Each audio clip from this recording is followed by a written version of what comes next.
வணக்கம். Be good. இந்த be good அப்படின்னு சொல்கிறதுலே ஒரு பாசிட்டிவ் எனர்ஜி நமக்கு கேட்கும்போதே வருது, சொல்லும்போது இன்னும் வரும், பார்க்கும்போது அதை விட வரும். அதனால் எல்லாரும் இந்த பி குட் சேனலுக்கு ஆதரவு கொடுக்கணுன்னு உங்கள் எல்லாரையும் வேண்டி விரும்பி கேட்டுக்கிறேன். வாழ்க வளமுடன். Be good.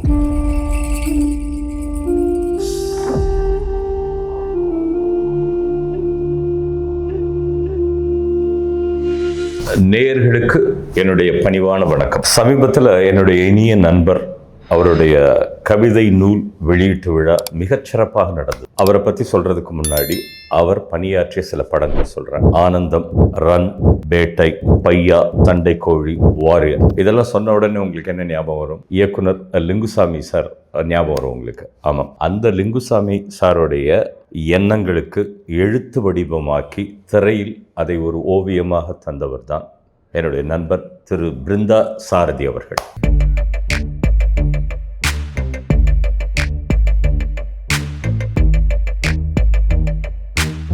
பிருந்தா சாரதி யார் அப்படின்னா, அவர் ஒரு கதை வசனகர்த்தா மட்டுமில்லை, தித்திக்குதே அப்படின்ற படத்தை இயக்கியவரும் கூட. திரையில் அவர் மிகவும் பாராட்டப்பட்டவர்.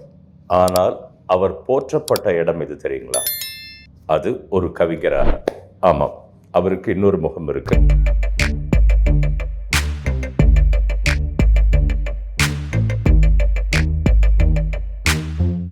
அவர் பல கவிதைகள், பல நூல்கள் வெளியிட்டிருக்காரு.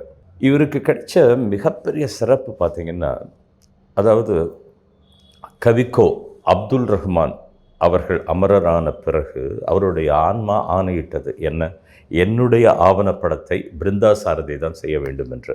அதை சிறப்புற செய்து முடித்தார். அது யாருக்கும் கிடைக்காத ஒரு பாக்கியம் நமது பிருந்தா சாரதி அவருக்கு கிடைச்சிருக்கு.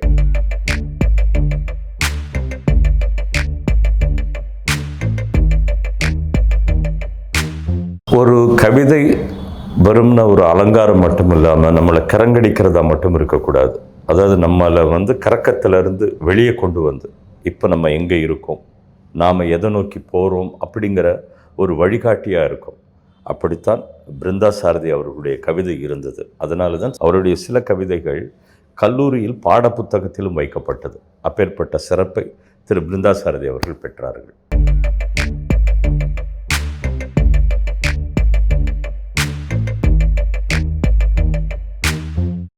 நம்முடைய மனக்கதவை தட்டினார்கள், திறந்தார்கள், ஒரு புதிய பார்வை நமக்கு கொண்டு சென்றார்கள்.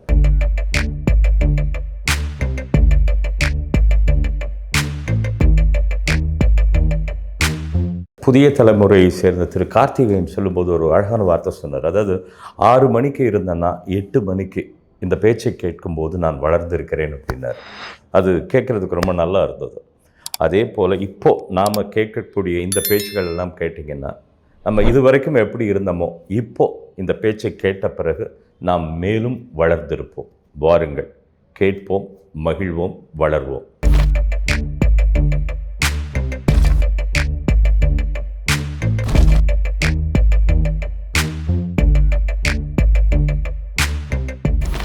எல்லாருக்கும் வணக்கம். 18 சாதனம் திருவு லைஃப்ல மறக்கவே முடியாது. எங்க சினிமா வாழ்க்கையிலேயே சின்னதா ஒரு சேஞ்சஸ் நிகழ்ந்தது காரணமே அந்த 18 சாதனம் பார்த்தது தான். ஏன்னா அங்க வந்தப்பதான் ஒரு மிகப்பெரிய படத்துல பாலன் ஒர்க் பண்ணிட்டு இருக்கான். ஜென்டில்மேன் படத்துல அன்னைக்கு பரபரப்பான ஒரு இயக்குனர் சங்க அந்த பவித்ரன் அப்படி ஒரு குஞ்சுமோன் சார் கம்பெனில பேட்டா சம்பளம் எல்லாமே அவ்வளவு வாங்கிட்டு வந்தாலும் அவருடைய காசு நம்ம காசு தான், தனியெல்லாம் கிடையாது. பாலன் காசுலாம் எங்க காசு தான். மானா பாஸ்கர் தொடங்கும் போது சொன்னாரு, சினிமாக்காரர்கள் தனியா பிரிச்சு சொன்னாரு, இலக்கியம் சினிமா அப்படிலாம் ஒண்ணுமே இல்லை சார், எல்லாம் ஒண்ணுதான். நாங்க ஃபர்ஸ்ட் கவிதையும் தொடங்கணும், அதுக்கப்புறம் தான் சினிமாலாம். எனக்கு பிடிச்ச படம் கமர்சியல் படங்கள். இந்த சோலையும் பிடிக்கும், மொட்டுக்காலையும் பிடிக்கும், பூச்சிராவை பிடிக்கும், உதவி புகழும் பிடிக்கும். எல்லா டைப் ஆஃப் படங்கள் பார்த்து பிரிச்சு இப்பதான் இந்த படம் அந்த படம் கணக்கெல்லாம் கிடையாது. சினிமா பிடிக்கும், கவிதையும் பிடிக்கும்.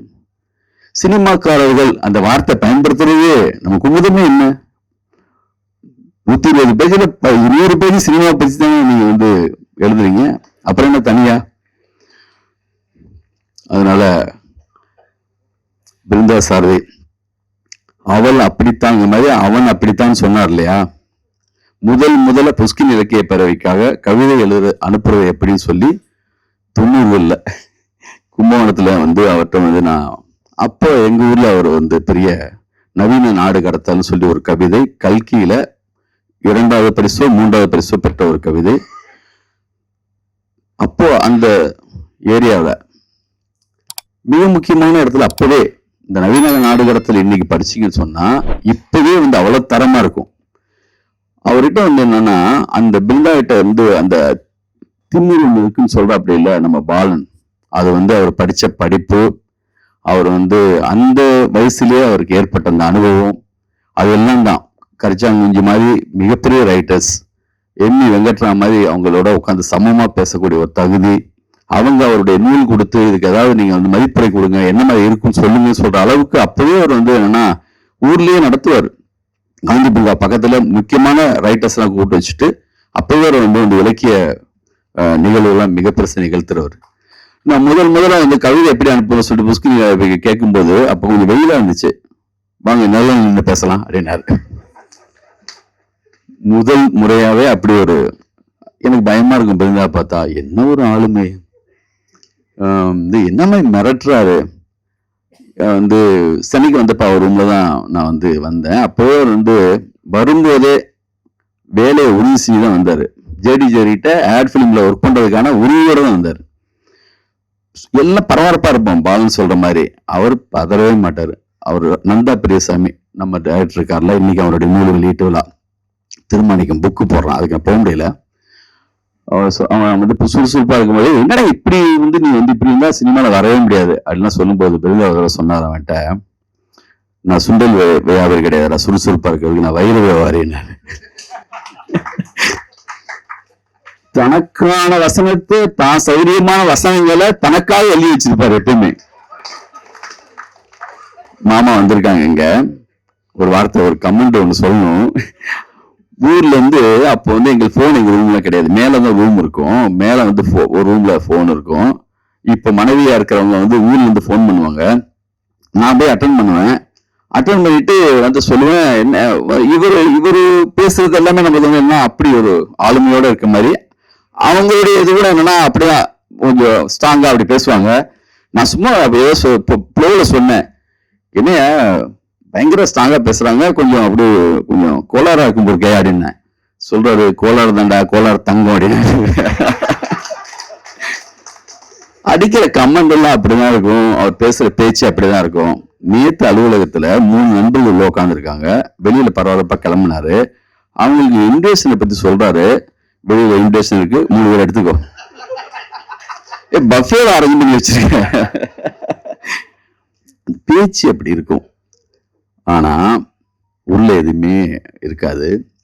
எனக்கு வந்து திருவத்த நண்பர், அவருடைய முதல் கதையே, அவர் எழுதின கதையே பாலன் சொன்ன மாதிரி எடுத்திருந்தா இன்னைக்கு வெயில் மாதிரி ஆனந்தம் மாதிரி அதுவும் தவிர்க்க முடியாத மிக சிறந்த படமா தான் இருந்திருக்கும். அது எடுக்கிறதுக்கான நேரம் வந்துருச்சு, கூடிய சீக்கிரம் எடுக்க போறாரு. அந்த கதை ஓகே பண்ணி ஜீவாதான் நடிக்க போறாங்க. எனக்கு எல்லாமாவும் இப்ப பையாவா கிளைமேக்ஸ் மாத்தணும்னு சொல்றாங்க திடீர்னு. என்ன திடீர்னு எல்லாரும் வந்து கிளைமேக்ஸ்ல மாத்தணும்னு சொல்றாங்களே, இந்த மாதிரி ஒரு சிக்கல் இருக்குன்னு சொல்றாங்களே. நான் பதறும்போது அவர் சொல்லுவாரு, எனக்கு ஒரு ஏவிஎம் சரவணன் சார் வந்து எழுதின ஒரு புக்கு பாரு, இதுல ஒரு கட்டை இருக்கு படினார். அதுல அவங்க முக்கியமான ஒரு போர்ஷனை வந்து மாத்தி எடுத்திருக்காங்க. வாழ்க்கையில படத்துக்கு மட்டும் இல்ல, லைஃப்லயும் மிகப்பெரிய சிக்கல் வரும்போது ரொம்ப ஈஸியா இப்படி ஒரு அப்படி போ, இப்படி நடந்துக்கோ, இப்படி பேசு அப்படின்னு நாங்கிறது நான் மட்டுமே இல்லை, என்னுடைய படங்களுக்கு மட்டும் வசனம் கிடையாது. முதல் படம் எடுக்க போறப்போ தூங்க முடியாம படுத்து புரண்டு படுத்தப்போ தாஜ்மஹால் கூட ஒவ்வொரு செங்கலா கட்டப்பட்டதுதான். ஷார்ட் பை ஷார்ட் தான் எடுக்க போறோம், ஏன் பதற அப்படிம்பாரு. அவருக்கு வந்து எப்பயுமே வந்து என்னன்னா, நான் சொல்லுவேன், அவரு மம்முட்டி சார்ட்ட போய் முதல் படம் தானே, நமக்கு தெரியாம எவ்வளோ தகவல்கள் செஞ்சிருப்போம், தெரியாம அப்படி அதுதானே கத்துக்கிட்டு வருவோம். என்னை பத்தி மம்முட்டி சார் மிகப்பெரிய சத்தம் போடும்போது இவரும் சேர்ந்து திட்டுவார் என்ன. அதை பார்த்து அந்த மேனேஜர்ஸ் மற்றவங்க சொல்லுவாங்க, என்னங்க உங்க டைலாக் ரைட்டர் அவர் சேர்ந்து அப்படி எல்லாம் பேசுறாரு, அவர்கிட்ட வந்து திட்டுனதுக்கு. ஆமா சார் அப்படிதான் பண்ணிருக்கணும், அவன் தப்பு பண்ணிட்டான் சொன்னா எனக்கு மட்டும் தெரியும், அப்படிதான் மம்முட்டி சார்கிட்ட பேசி அவரை வர வைக்க முடியும்னு, அவர் அப்படிதான் இருப்பாருன்னு எனக்கு தெரியும். நிஜமா யாருக்கும் மிகப்பெரிய துரோகம் வாழ்க்கையில எப்பயுமே பண்ணிட மாட்டார். எனக்காக எத்தனையோ சண்டைகள், எவ்வளவோ மிகப்பெரிய சண்டை கூட 2 பேரும் போட்டிருப்போம். நம்ம கார்த்தி அவர் சொன்ன மாதிரி மிகப்பெரிய சண்டை கொஞ்ச நாள் வரவே இல்லை. அதை நான் அடிக்கடி சொல்லுவேன். அந்த பிருந்தா அந்த மாஸ்டருக்கு தான் நான் நன்றி சொல்லணும். ஏன்னா ஒரு முறை படத்துக்காக சாங்குக்காக அந்த பிருந்தா மாஸ்டர் கூப்பிடுறதுக்காக இவர் சண்டை போட்டு அரிசி வராத நேரத்துல நான் தெரியாம பிருந்தாவுக்கு போறது போல பிருந்தா மாஸ்டருக்கு போறது போல பிருந்தாவுக்கு போட்டேன். 15 பேச்சுவார்த்தை இல்லை, எடுத்துட்டாரு. அதே கம்பீரத்தோட சொல்லு இவனுக்கு போட்ட மாதிரி ஐயோ வாயா அபிஸ்வாயா நானும் தப்பிச்சேன் சொல்லி வச்சிட்டேன். கரெக்டான அடுத்த நாள் வந்தாரு. நான் சொல்லுவேன் மாஸ்டருக்கு, மாஸ்டர் நீங்க எல்லாரும் நாங்க இன்னைக்கு சேர்ந்து மறுபடியும் பயணிச்சிருக்க மாட்டோம். எல்லாத்தையும் தாண்டி நம்மளுடைய எவ்வளவோ கஷ்டம், பிரச்சனை, கடன் எல்லாவற்றையும் தாண்டி அதை நம்ம பாலன் சொன்ன மாதிரி எல்லாருக்கும் அப்படி அமைஞ்சு வந்துருது இல்லை. பாலன் கூட முதல் படம் அப்படி பெருசா அமையல. 2வது படத்துலதான் பிடிபட்டுச்சு அந்த படம் வெயில்ல. ஒரு சிலருக்கு காதல் மாதிரியான 2வது படம் பாலாஜி சார் அவ்வளவு அறிவு, எங்க ரூம்ல அப்படி பேசுவாரு, இவரெல்லாம் எவ்வளவு பெரிய டைரக்டரா வர போறாரு அப்படி இருக்கும். ஆனா அவருக்கு முதல் படம் சாமுராய் கரெக்டா வரல, காதல் தான் அமைஞ்சது. ஒரு சிலருக்கு 4 வருஷமாகலாம், 5 வருஷமாகலாம், 10 வருஷமாகலாம். ஆனா பிருந்தாசாதி மாதிரியான தகுதியான நபர்களுக்கு ஒரு தடவை சொன்னாரு, ஏன் தொடர்ந்து ஒரு 10வது புக்கு அதை போடுறாருன்னா கோவிட் முடிச்ச டயத்துல சொன்னாரு, இப்ப பாலன் நானு நம்ம நண்பர்கள் எல்லாமே டைரக்டர் ஆயிட்டோம், ஏதோ படம் பண்றோம் அப்படி இருக்கும். அவருக்கு கிடைக்க வேண்டியது முழுமையா கிடைக்கல. 90களிலேயே நவீன நாடகத்தோட மாதிரி ஒரு கவிதை எழுதின ஒரு மனிதர் தொடர்ந்து எழுத ஆரம்பிச்சிருந்தா ஆகச்சிறந்த மிகப்பெரிய உயரம் தொட்டிருப்பாரு. இன்னைக்கு மிக அழகான மிக அற்புதமான கவிதைகள் எழுதுறாரு. ஆனா அவர் நிறுத்தி வச்சிருந்தார். சினிமா பண்ணுவோம், அந்த வேலைகளை செய்வோம்னு சொல்லி. சடனா ஒரு நாள் சொன்னார் என்கிட்ட, டேய் இங்க வந்தோம், ஒரு அடையாளம் இல்லாம போயிடக்கூடாதா. கோவிட் டயத்துல ஒரு சின்ன சீரியஸான கண்டிஷன் பற்றி திரும்பி வந்தப்போ நம்ம ஒரு அடையாளத்தை விட்டுட்டு போகணும். அது படமோ நூலோ கவிதைகளோ ஏதோ ஒரு வகையில் நம்ம எதை செய்யணும்னு செய்ய ஆரம்பிச்சதான் இந்த 10 புக்கு. அவர் நினைச்சா அந்த காலத்துல எதை ஆரம்பிச்சா 100 தரமான கவிதை மீன்களும் அவரை போட்டுக்க முடியும். அதுக்கான எல்லா தகுதியும் அவருக்கு இருக்கு, எனக்கு நல்லா தெரியும். அது எதுவா இருக்கட்டும், ஒரு கம்போசிங்ல என்னுடைய சாங் ஒரு நல்ல சாங் வந்திருக்குன்னா அது நான் ஓகே பண்ணது மட்டும் இல்லை, அதுல பிருந்தாவும் இருக்காரு. மனசோட சொல்றேன், வரிகள் வரைக்கும் ஆகச்சிறந்த கவிதை, ஆகச்சிறந்த பாடல்னு யாராவது நீங்க சொல்லக்கூடிய பாடல்கள்ல பாதி வரிகள் அவரது இருக்கும். நான் முதல் பாடலாசிரியரை அறிமுகப்படுத்தின ஒரு கவிஞருடைய பாடல், அதுல பாதி வரிகள் அவருடையது. நாங்க சொல்றது இல்லை, தனித்தனியா இந்த பாடு வரி நாங்க எழுதுறோம், இதை நாங்க பண்ணோம் சொல்லிட்டு தனியான பெருமைகள் பேசுறதே கிடையாது. ஆனா கம்போசிங் முழுக்க உட்காரும்போது வசனம் பண்ணும்போது எல்லாமாவும் எனக்கு இருப்பாரு. எங்க குடும்பத்திலையும் சரி, போஸோடையும் சரி, எங்களுடைய எல்லா தோல்வி வெற்றி எல்லா காலகட்டங்களையும் ஒரு சகோதரன் மாதிரி அவ்வளவு உண்மையா பயணிப்பாரு. பர்சனலா என்னன்னா சினிமால ஒரு சிலருக்கு அவருடைய அந்த பேச்சில அவர் பேசுற விதானம் ஒரு சிலர் புரியாம இருக்கலாம். ஆனா இன்னொரு அந்த அற்புதமான ஒரு சூழ், ஒரு மிகப்பெரிய வெளிச்சம் உள்ளவர் தான். அதனால அவரை, அதனாலதான் நாங்க இன்னைக்கு வரைக்குமே அவரை மன்னிச்சு போயிட்டு இருக்கோம். நிஜமா எவ்வளவு மன்னிக்கலாம், அதுக்கான எல்லா தகுதியும் அவருக்கு இருக்கு. கூடிய விரைவில் இந்த படம் வரும், மிகப்பெரிய நேம் வரும். இதுல காக்கையின் கோணம் சொல்லி அந்த கவிதை இருக்கு இல்லையா, அந்த கவிதையை படிச்ச உடனே, அந்த புக் வந்தப்பே நான் அப்பப்போ ஒரு கவிதையை படிச்சிருவேன்.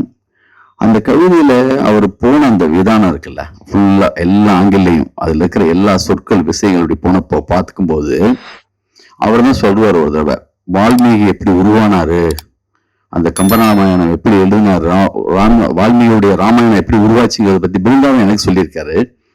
சின்னதா தோணுது அவருக்கு, ஒரு அருவியை பத்தி ஒரு வார்த்தை தோணுது, மலையை பத்தி தோணுது, திடீர்னு பார்த்தா வேற ஏதோ பார்த்தா ஒன்று தோணுது, ஏதோ செய்யணும்னு நினைக்கிறாரு. அப்போ அவருக்கு சொல்லப்பட்ட அறிவுரை என்னன்னா, பெருசா ஏதாவது பண்ணணும், எனக்கு என்னென்னமோ தோணுது, பைத்தியம் பிடிச்ச மாதிரி என்னென்னமோ வார்த்தைகள் வருது, என்ன பண்றது நாலேஜ் என்ன பண்றதுங்கிறப்போ, இந்த உலகத்திலேயே சிறந்த விஷயம் எது, ஒரு கேரக்டர். அப்படி ஒரு விஷயத்தை நீ படைச்சா அது ஆகச்சிறந்த விஷயமா வருங்கிறப்போ திரட்டி மொத்தமா அப்படி ஒரு பண்ணதான் அந்த ராமாயணம். அப்படி அந்த கவிதையெல்லாம் நான் ரூம்ல உட்காந்து இன்னைக்கு விழாவுக்கு வரணுங்கிறதுக்காக ஒரு அப்படி பாக்குறேன். எவ்வளவு அற்புதமா இருக்கு. யாருக்குமே குறைவில்லாத அளவுக்கு அவ்வளவு துளி கூட யாருக்கு இங்க சலிச்ச ஆள் இல்லாத மாதிரி நம்ம பக்கத்துல இருக்கிற நம்ம நண்பன் இருக்கான். ஆனா ஏன் கிடைக்க வேண்டியது முழுமையா எனக்கு கிடைக்கல. நீங்க கலைமாமணி விருது சின்னதா சொல்லிட்டு இருக்கீங்க, அதெல்லாம் ஒரு இடம் கிடையாது. இன்னும் பெருசா இருக்கு அவருடைய இடம். இன்னும் அவர் கிடைக்க வேண்டிய விஷயங்கள் இன்னும் ரொம்ப பெருசு. அது கூடிய சீக்கிரம் வரும். அதுக்கான எல்லா தகுதியோட இருக்காரு. அது அப்படி ஒரு படைப்பை, மிகப்பெரிய கதையை, முத சொன்ன கதையை, மிக அற்புதமான கதை இப்ப வரப்போகுது. அது மாதிரி ஆகச்சிறந்த கதைகள் நீங்க படைக்கணும், நீங்க செய்யணும்னு சொல்லிட்டு, இந்த விழாவுக்கு வர முடியாத சிவகுமார் சார் எல்லாமாவும் எங்களுக்கு எப்பயும் சமீபத்துல ஜெயபாஸ்கரன் சாரோட எங்க கூட ஆகச்சிறந்த கவிதை நூல் மகள் இருந்த வீடு, இன்னைக்கு இந்த உமன்ஸ் டே, நம்ம உமன்ஸ் டே சொல்ல வேண்டிய ஒரு அற்புதமான ஒரு தொகுப்பு. அந்த தொகுப்பு அதுல இருக்கிற ஒவ்வொரு கவிதையும் இன்னைக்கு வாசிக்கலாம் தனித்தனியா. அப்படி மிக முக்கியமான ஆளுமைகள் நிரம்பிய சமீபத்தில் தான் கண்ணன் சாரை நான் பார்த்தேன். ஒரு ஜுரம் டயத்துல கொஞ்சம் பார்த்துட்டே இருக்கும்போது, யார் இவர் இவ்வளவு தூரத்துக்கு அற்புதமா பேசுறாரு, இவ்வளவு ரிதமேட்டிக்கா இருக்கு, இவ்வளவு உண்மையா இருக்கு, வரலாறு இவ்வளவு நிஜமா யாருடைய சார்பாகவும் இல்லாம பேசக்கூடிய தகுதியோட இருக்காரு, யாருன்னு சொல்லி நம்பர் வாங்கி இப்ப சமீபத்துல தான் பேசினேன் அவர்கிட்ட, கண்ணன் சார்ட்ட. அது மாதிரி இந்த விழாவில் கலந்துக்கிட்ட எல்லாருக்கும் பிருந்தா சாரதி சார்பா நான் நன்றி சொல்லிக்கிறேன். ஆகச்சிறந்த ஒரு படம் அவர்கிட்ட வரும், அதுக்காக நான் காத்துட்டு இருக்கேன்.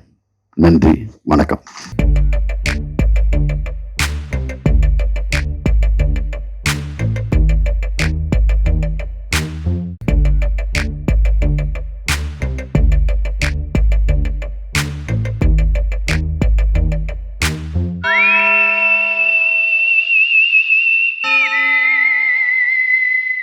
இந்த பி குட் சேனலில் நல்ல விஷயம்ன்றதுனால நீங்கள் எல்லாருக்கும் போய் சேர்ற மாதிரி நல்ல எல்லாருக்கும் ஷேர் பண்ணணும்னு உங்களை பணியும்பா கேட்டுக்கொள்கிறேன்.